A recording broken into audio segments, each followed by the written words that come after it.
ড্রাগনের জন্য প্রচুর রৌদ্রের দরকার হয়। তো ছাদের উপরে তাপটা বেশি হয়, যার কারণে ফলনটা কিন্তু ভালো হয়। আপনার ছাদ বাগানে কি ড্রাগন ফল রাখা উচিত, ড্রাগন গাছ চাষ করা উচিত? বাণিজ্যিকভাবে কিংবা ছাদ বাগানে কোনটা বেশি উপযোগী হবে তাই জানবো আজকে শামীম ভাইয়ের কাছ থেকে। শামীম ভাই, এই সময়ে এসে আমার যে বন্ধুরা আছে তাদেরকে আপনি ড্রাগন ফলের চাষের ব্যাপারে কি বলতে চান? ড্রাগন চাষের ব্যাপারে আমি পজিটিভ বলবো, এই জন্যই পজিটিভ বলবো যে আজকে বেশ কয়েক বছর ধরেই আমাদের বাজারে যেই ড্রাগন পাওয়া যায় এগুলো আমাদের দেশের উৎপাদিত ফল। তো সেক্ষেত্রে আমি বলবো যে যেই ফলটা চাষ করার পরে আমাদের দেশে বাণিজ্যিক বাজারে পাওয়া যাচ্ছে, সেটা তো আমি মনে করি যে সফলতার সম্ভাবনাই বোঝা যায়। জমিনের ক্ষেত্রে যদি আমি পজিটিভ বলি বাণিজ্যিকভাবে, আর ছাদের ক্ষেত্রে আবার একটু ভিন্ন বলবো। আমি কখনো বলি না যে ছাদ কৃষি কখনো বাণিজ্যিক হয়। ছাদ কৃষিটা সম্পূর্ণ শৌখিন হয়, আর শৌখিনতার ক্ষেত্রে আমরা ছাদের উপরে ড্রাগন গাছ একটা রাখতেই পারি। ড্রাগনের জন্য প্রচুর রৌদ্রের দরকার হয়, তো ছাদের উপরে তাপটা বেশি হয়, যার কারণে ফলনটা কিন্তু ভালো হয়। যাদের ছাদে ফুল টাইম রৌদ্র আছে তারা অবশ্যই একটা ড্রাগন গাছ রাখবেন। একটা ড্রাগন গাছ যদি আপনি রাখেন, এই ছাদের উপরের যে তাপটা, এই তাপটা কিন্তু কাজে লাগবে। আর ড্রাগনের আরেকটা বৈশিষ্ট্য হলো যে ওর যদি পানি শর্ট খায়, ছাদের উপরে কিন্তু আমাদের পানির খুব ক্রাইসিস হয়।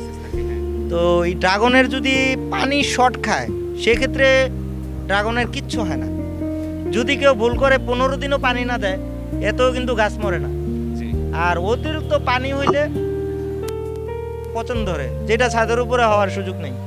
সেক্ষেত্রে ভাই বলতেছে যে ছাদের উপরে ড্রাগন চাষ করা খুবই উপযোগী, গাছ নষ্ট হয়ে যাবে, মরে যাবে এরকম সম্ভাবনা নাই বললেই চলে। আর ওই তাপের ব্যাপারে বলতেছেন, ড্রাগন গাছ কি তাপ শোষণ করে? হ্যাঁ, ড্রাগন বেশি বেশি পাওয়ার জন্য ওর সবচেয়ে বেশি দরকার হয় যে সূর্যটার ফুল টাইম সূর্যটা যখন আসবে তখন অটোমেটিকলি বেশি পরিমাণ ড্রাগনের ফলন হতে থাকবে। আমি দেখেছি অনেক বাগানে এই রাতের বেলাও লাইটের ব্যবস্থা করা হয় আলো দেওয়ার জন্য।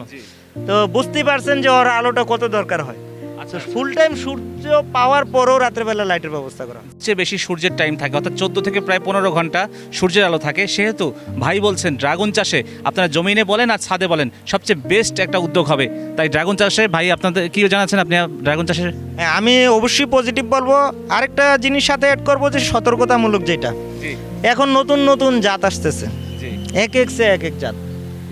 কিন্তু এতে একটা সমস্যা হচ্ছে যে যারা বাণিজ্যিকভাবে চাষ করছে তারা পুরাতন যে পরীক্ষিত ভালো জাতগুলা এগুলারে দূরে সরায় দিয়া নতুন নতুন জাত আইনা বুনে দিল। পরবর্তীতে দেখা যায় যে ওই জাতটা আমাদের দেশে ওইভাবে শোট করতেছে না। তাইলে নতুন জাতগুলা প্রথমেই বাণিজ্যিকভাবে যাওয়া যাবে না। আমাদের যেই পুরাতন যেই জাতগুলো আছে, আগের যেই জাতগুলো আছে, যেগুলো সাকসেস, তার মানে ভাই বলতেছে যে পাস্ট ডাটা অর্থাৎ পূর্বের ডাটা অ্যানালাইসিস করে সেখান থেকে বুঝে যেই সব জাত থেকে সফলতা এসেছে সেই সমস্ত জাতগুলো রোপণ করার জন্য, সেই সমস্ত জাতগুলো বাণিজ্যিকভাবে রোপণ করবেন। পাশাপাশি নতুন জাতগুলো 2টা 4টা 5টা আপনারা রোপণ করবেন। ওইখান থেকে যদি দেখতেছেন যে আপনার পুরাতন জাতগুলোর সাথে পাল্লা দিয়ে নতুনটাও ভালো করতেছে বা এর থেকেও ভালো করতেছে, তাইলে আপনি নতুন জাতকে আপনার জাত হিসেবে সিলেকশন করবেন। আর যদি দেখেন যে না, আপনার পুরাতন জাতের থেকে ওর রেজাল্ট খারাপ, তাইলে ও যতই নতুন হোক সেটা আমাদের দরকার নেই। তো বন্ধুরা, শৌখিনভাবেই বলেন আর বাণিজ্যিকভাবেই বলেন, পরামর্শ ছাড়া আসলে কোনো কাজে নামা উচিত না। ভাই যে পরামর্শগুলো দিল এগুলো মানলে আমি বলতেছি না 100% সফলতা আসবে। আপনারা আরও পেছনের ডাটা অ্যানালাইসিস করবেন, নতুন নতুন জাত উদ্ভাবন হয়েছে সেগুলো পরীক্ষিতভাবে 2-1টা রোপণ করলেও যেগুলোতে ভালো ফলন পাওয়া যাচ্ছে সেগুলোই রোপণ করা অধিকতর গুরুত্বপূর্ণ হবে। তো বন্ধুরা, এই সম্বন্ধে যদি আরও জানতে চান, ড্রাগন ফলের রোগ ব্যাধি সম্বন্ধে, ড্রাগন ফলের বাণিজ্যিক প্রক্রিয়া সম্বন্ধে আপনাদের যে সমস্ত প্রশ্ন, বেশিরভাগ সমস্ত সমস্যাগুলো রয়েছে সেগুলো প্রশ্ন আকারে আপনাদের গাছের ছবি তুলে আমাদের কমেন্ট বক্সে দেবেন। আমরা ইনশাল্লাহ এই সমস্যার সমাধান নিয়ে আবার শামীম ভাইয়ের কাছে আসবো। ভালো থাকবেন। আসসালামু আলাইকুম রহমতুল্লাহ।